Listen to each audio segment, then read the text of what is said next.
उमेदवारी अर्ज दाखल करताना महाविकास आघाडीचे जोरदार शक्तीप्रदर्शन। पाचोरा, भडगावातील हजारो समर्थकांची उपस्थिती। लोकसभा निवडणुकीसाठी जळगाव लोकसभा मतदारसंघातून महाविकास आघाडीच्या माध्यमातून करण पाटील यांनी उमेदवारी दाखल केली असून याप्रसंगी पाचोरा, भडगाव विधानसभा मतदारसंघातून आघाडीचे हजारो समर्थक वैशालीताई नरेंद्रसिंग सूर्यवंशी यांच्या नेतृत्वाखाली सहभागी झाले।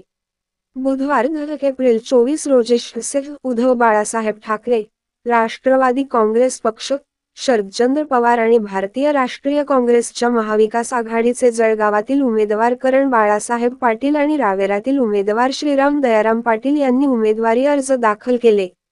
या प्रसंगी मवियाच्या वतीने जोरदार शक्ती प्रदर्शन करण्यात आले। यामध्ये पाचोरा, भडगाव विधानसभा मतदारसंघातील हजारो समर्थकांची उपस्थिती लाभली। उमेदवारी अर्ज दाखल करण्यासाठी पाचोरा आणि भडगाव मतदारसंघातून शिवसेना उद्धव बाळासाहेब ठाकरे पक्षाच्या ज्येष्ठ नेत्या वैशालीताई नरेंद्रसिंग सूर्यवंशी यांच्या नेतृत्वाखाली पदाधिकारी आणि कार्यकर्ते मोठ्या संख्येने जळगावात आले। प्रारंभी वैशालीताई सूर्यवंशी यांनी जळगावात राष्ट्रवादी काँग्रेस पक्ष, शरदचंद्र पवारचे प्रदेशाध्यक्ष जयंत पाटील यांच्यासह मान्यवरांशी चर्चा केली। यानंतर या रॅलीचे सभेत रूपांतर झाले होते। या सभेत राष्ट्रवादी काँग्रेस पक्ष, शरदचंद्र पवारचे प्रदेशाध्यक्ष जयंत पाटील, खासदार संजय राऊत, आमदार जितेंद्र आव्हाड आदी मान्यवरांनी सत्ताधाऱ्यांवर कडाडून प्रहार केले। याला उपस्थितांनी भरभरून प्रतिसाद दिला।